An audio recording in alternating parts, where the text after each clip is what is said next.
hello and welcome back to my channel. As you can tell from the title of the video, my family recently took a trip from California all the way to Atlanta, Georgia. We are a family of 4. I have a 3-year-old as well as a 4-year-old, and we had some long travel days, y'all. The first travel day was over 12 hours long, including layovers. Yes, I will get into that a little bit later in this video. The second travel day was a little bit better, but still long. It was 7 hours from start to finish. So we had some long travel days. The girls, they were pushed to their limit. So I want to know from you guys down below, let me know what has been the longest travel or flight that you have made with your child, whether it was flying or driving. How did it go? Are there any other tips that you would like to share with us? We need to know these things, so let us know in the comments below. This is actually our second trip to Atlanta. So when the girls were 18 months and like 3 months, we took a trip to Atlanta with our extended family. So I have flown across country when the girls were different ages. So I'm going to discuss some things that I've learned along the way. And so let's just dive into the video. This video is going to be a little bit of a combination of behind the scenes vlog type video, as well as I'm going to be popping in and out to share some additional tips and tricks and resources with you guys. So let's just dive in. This first clip is me chatting before we hop on the plane. So let's go. What is up, you guys? Happy freaking Wednesday. It is July 28th. Welcome back to another vlog. I am so excited. Today is the day we leave for Atlanta, and I'm going to bring you guys with us.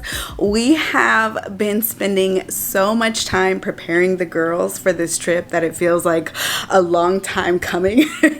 It started getting to the point where we're like, okay, are we leaving yet? Are we leaving yet? We just kept talking about it. We had a calendar with a sticker on the day we were leaving, and we counted down the days every day. We played games about being on a plane because they've been on a plane before, but it's been years. So we played like fun games and kind of role played what it's like to be on a plane. And what else did we do? We have been packing and getting things ready, talking about all the things that we're gonna do and what we're gonna see, and the girls are just so excited. So right now they are resting. It is, what time is it? It is 12, almost 12:15. Our flight leaves at 4. So we're gonna leave in about an hour or so. We'll get there around 3. And then we are going to fly to Vegas, and then we're gonna have a long layover.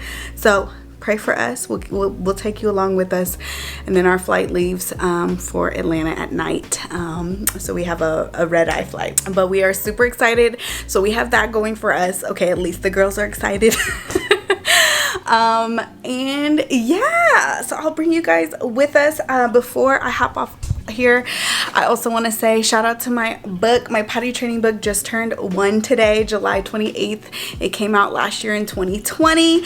And I just want to say a huge shout out to everybody who has supported the book this past year. So thank you so much for supporting me and my book. Anyways, let's go to Atlanta, y'all. Let's go.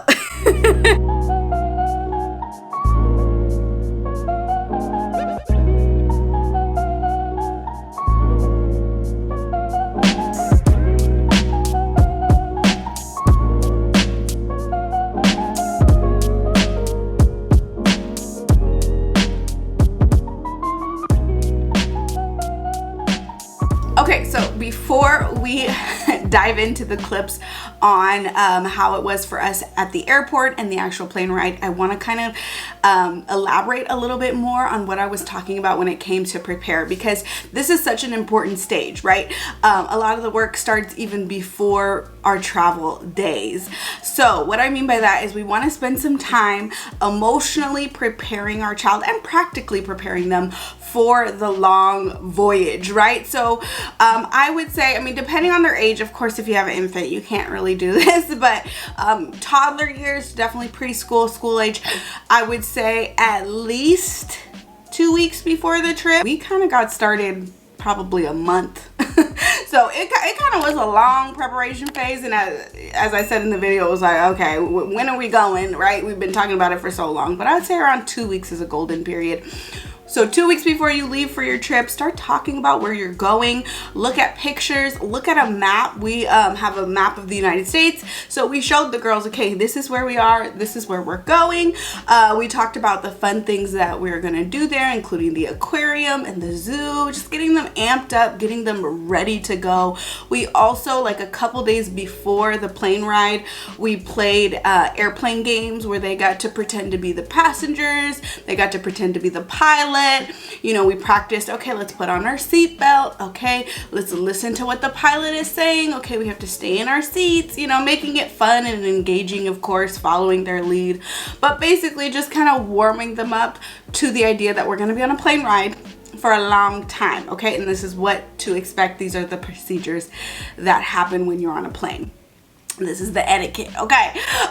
The other thing that we talked about, this was probably the day of, well, we had been talking about getting a special toy at Target when we started introducing the idea that we were going to travel. But the day before, or the day of, I think, yeah, the day of our travels,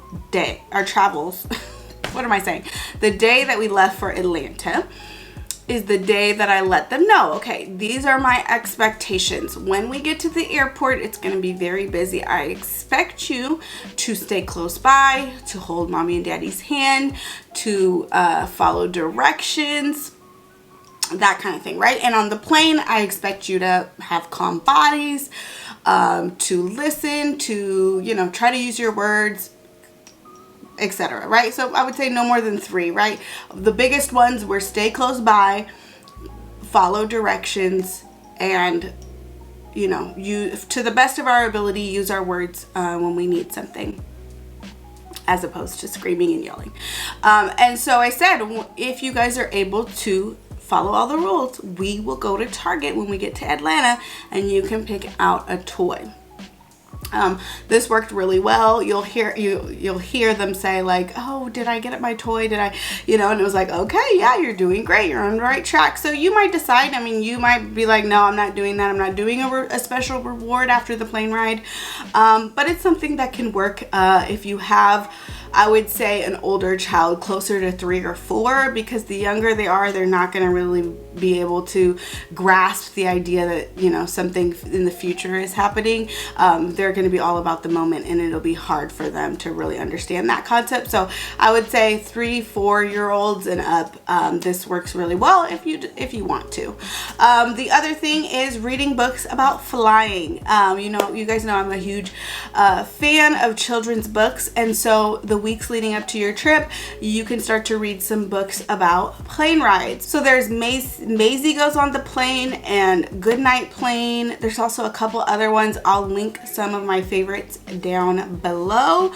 But children's books, games, play around this theme is generally a really great way to emotionally prepare them for their plane ride. The last tip before we hop back into the vlog is, while you're preparing them for the plane ride, invite them to pick out a special toy and also special snacks that they want just for the plane ride. Okay, so don't let them open it before the plane ride. This is only to open on the plane. Also, you can invite them to pick out a snack you wouldn't normally eat, but as like a special plane ride snack. That can be really handy as you are traveling. All right, let's hop back into the vlog.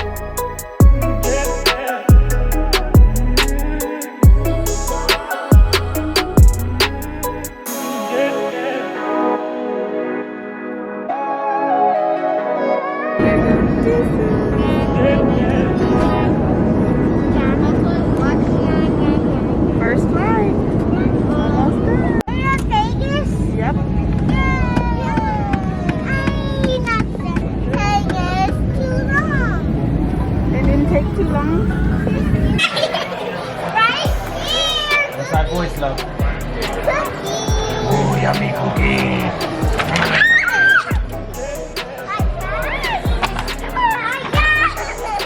Yummy cookie. Yeah, man. Okay, I'm a bacon. What do you like? I will like you. No. You. How was our first flight, girls? Good. Were you flying above the clouds? Yeah, you guys did great. We didn't have anything to keep y'all occupied with some snacks. You guys, and our Papa, you guys looked at some pictures. So what time is it? Pancakes. Yeah, we'll have our Papads in a second. I mean, after dinner. It's 6:30. Our flight doesn't leave until 11:30.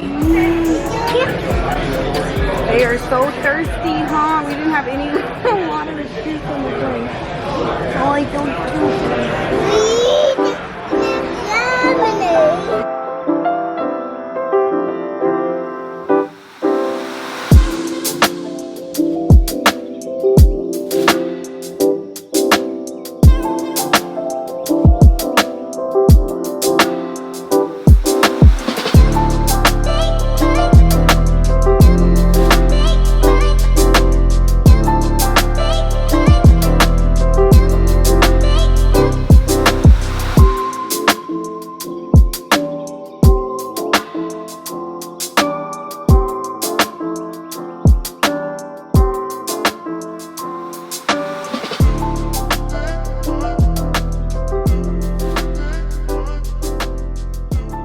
Okay, so I want to share a couple more tips as it relates to being in the airport with little ones. So first things first, I advise getting to the airport at least an hour and a half, if not 2 hours before your plane leaves. Now, I know it can feel daunting. You don't want to be in the airport longer than you need to be. You're afraid that they're going to get restless and upset, but it really helped us. We both times got to the airport early, especially Atlanta because it was a zoo there, and we had to, you know, return the rental car and all of that. But we got to the airport early both times, and it just really helps, you know, for us as the adults to feel less pressured. And also just things happen, you know, they need to run to the bathroom unexpectedly, or they want a snack, or they want something to drink, or I don't know, right? You just like end up, things just end up taking a lot longer sometimes than we realize. So I really advise getting to the airport at least an hour and a half before your plane leaves. Also, what you can do is bring their stroller and also the car seat if you want to, and you can gate check that. So the stroller can be really handy, especially if you have little ones, because you know, you never know when they need to, you know, be in there. They get fussy. It'll help them take a nap if you're, you know, end up, you know, having to wait. So yeah, and also we brought our car seats. We ended up checking them when we checked our bags, but at least from my understanding at the time of taping this video, car seats are free. So definitely bring the car seats. It saved us a lot of money instead of having to rent them when we got to Atlanta. So I've seen, you know, things about the benefits of gate checking your car seat as well. So bringing your car seat into the airport. And of course, if you are flying with a little one, you know, and you have a separate seat and you want to fly with the car seat, then that makes sense. But of course for us, it didn't make sense. Our girls are older. But when Jayla was 3 months old, I used the baby carrier for the airport and for the plane. I think I had her on the plane ride too, in the baby carrier. That was major key. I strongly recommend, even if you don't really think you're going to use it, just bring it just in case, because it's always beneficial to have some extra hands when you are traveling in the airport and on the plane. So definitely bring the baby carrier, maybe even the car seat, just depending on what your preferences are. And then if you're traveling with another adult, what you can do is kind of divide and conquer, where one of you guys stays with the baby. I'm thinking if you have like a really young child or even an early young toddler, and you're afraid they're gonna get restless on the plane. You know, I know they like to let families board first, which is nice, but sometimes it's too much time in, you know, on the plane, especially if you already have such a long flight. So what it can be beneficial is to have one parent go on the plane and, you know, put all the luggage away, get situated, and then the other parent that has the baby or the young toddler to then board the plane once everybody's already on the plane. So that just kind of cuts back on the time you are actually on the plane ride. We didn't do this with our girls because they're older, but it can be beneficial, especially if you're traveling with the little ones. I'm so excited to go to Atlanta. I'm so excited. Woohoo!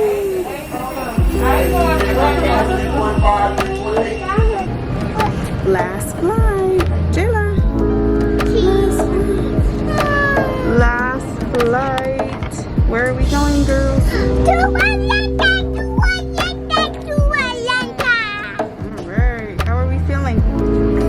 Good? We doing okay?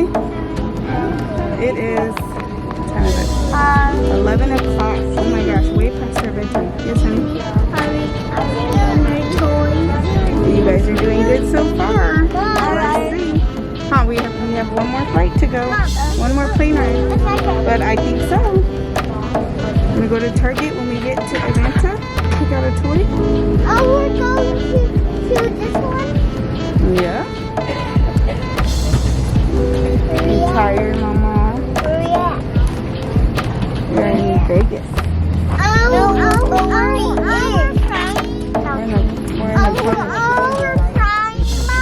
No, not yet. Everybody has to get on the plane. What did you say? I said, are we flying? And I said, not yet. Everybody has to get on the plane first. And everybody has to put on their seatbelt. Tired, Mama? No, Yeah, put on my the- eye. Okay, keep your mask on still.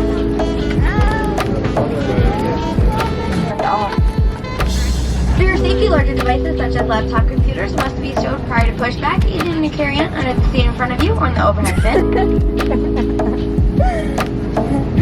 Oh, sleepy girl. Let's see your sleepy face. Bella, let's see your sleepy face.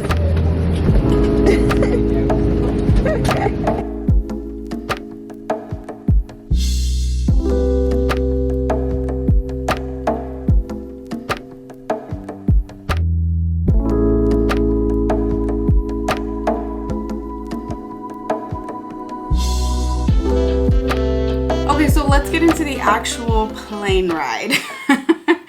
Okay, so first things first, I think it's best if you can book the flights for a time where your child is usually the happiest. Now, some will say try to book it around times where they are taking a nap, but this can really quickly backfire because what if they don't take a nap, but they end up being restless, but then they're tired?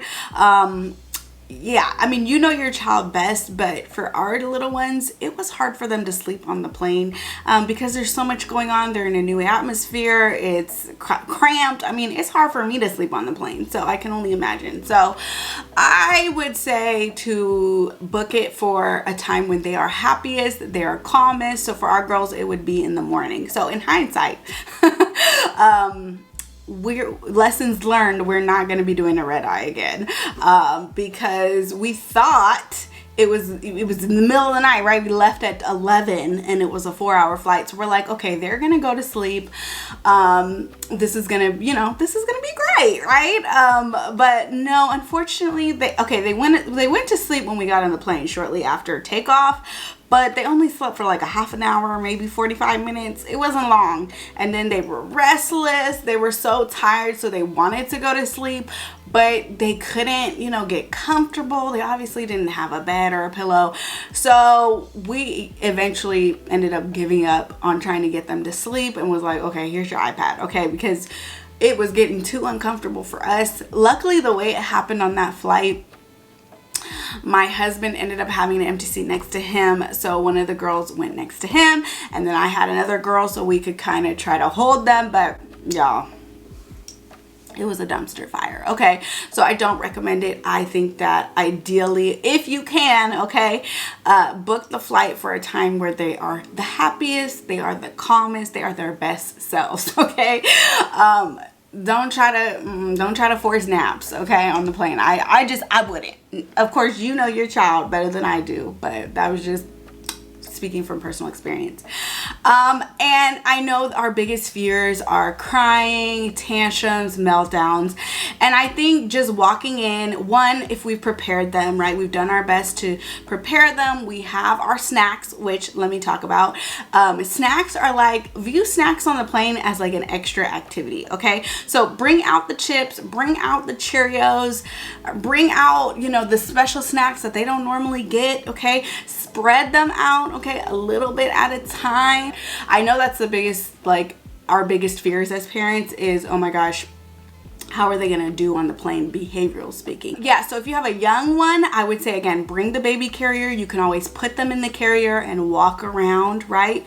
It just also just kind of frees you up a little bit to move around because it's kind of cramped in there. So I remember the baby carrier just being so helpful when Jayla was little. Also, activities. Okay, so I will go ahead and like pop up on the screen some of our favorite activities when it comes to car rides as well as plane rides, and I'll also link them in the description, but definitely want to bring some activities for them to do. So what we ended up doing, we didn't have this for our first plane ride because I don't know what I was thinking, but when we were in Atlanta, we picked up these really cheap backpacks. They were like $5, and we put their iPad in here, and we also put some other toys and snacks in here. And so yeah, and let's talk about screens. Okay, the way I view screens when it relates to travel is, of course, use them strategically. So I wouldn't advise, you know, first things first, opting to have them on their screens. I would use that as the last case resort. We do that when we are traveling and doing long road trips. We save the screens for the absolute end. And I advise that for the plane rides, right? It's like the end resort a lot of the times, right? And sometimes we're tired and, you know, everybody's tired. We just know it'll be easier to have them on their screens, and I'm totally okay with that, right? We have to give ourselves grace and permission during stressful times to do what we think is best. The girls ended up watching they watched their screens towards the end of that red-eye flight, like I told you, and then they watched their screens towards the middle of so when we were flying back home from Atlanta, we had 2 flights. And I want to say they watched their screens for both of them. Because by the end of that trip, we were tired. And yeah, I want to say they definitely watched their screens the second flight from Colorado to California. I can't remember if they watched it from Atlanta to Colorado, y'all. But I say all that to say it really doesn't matter what we did. Do what you think is best and try not to feel guilty about it, right? Because this is an extra special situation. And we have to kind of do what we need to do. That's how I view it. And so I will link the case that we have for our iPad. I'll also link the headphones that we got them. And I think that's it. And I'll, of course, link the activities that we used. The other thing I want to note is that if you are currently potty training, or even if your child is already potty trained, don't be afraid to put them in a pull-up during the flight. That's what we did. So we you know, of course, they walked around the airport with their underwear. Then right before the flight, I took them to the bathroom. They went to the bathroom, and then I also put on their pull-ups, and they had them for the flight. I didn't want to have to worry about trying to take them to the small little bathroom that you get on the plane. I just wanted to cut my battle there. So I put them both in pull-ups, and then we, of course, took them off right after we landed wherever we were. So that's just a tip. You know, we gotta pick our battles, okay? And they even asked me while we were flying on the plane, like, Mama, is my underpants on? I'm like, yeah, let it go. Okay, you're fine. So little tip there, or at least what worked for us. The last thing that I want to share with you guys, we didn't end up doing this, but it might be helpful for you, is you can run to the dollar store and get a lot of little small trinkets and toys, individually wrap them, put them in their backpack, and then, you know, one by one, slowly introduce them, let them unwrap a special toy. It just kind of adds to the novelty, adds a little bit of fun and interest, and keeps them a little busy on the plane. So again, we didn't end up doing this, but I could see this working really well, especially for the young toddlers who get really bored and restless on the plane. And I'll just say, you know, when it comes to the tantrums, we can't always prevent them. We can do our best. We can try these tips that work, you know, that I've given you guys in this video, but just know it's kind of par for the course, and try to just stay calm. Try to you know, use all the tips that I talk about in my tantrum videos that I've shared on my channel, which I will link some below. But just try to stay calm, try to stay grounded, try to tune everybody out, know that it's okay, know this has nothing to do with you as a parent, and just do your best in that moment. That's all we can do, is really just do our best, and just go into this knowing you got this and that your kid will be just fine. And of course, don't forget those snacks, okay? Don't forget the snacks, the iPad, and the little toys, and you should be okay. And that is it for this video. I will see you in the next one. Bye.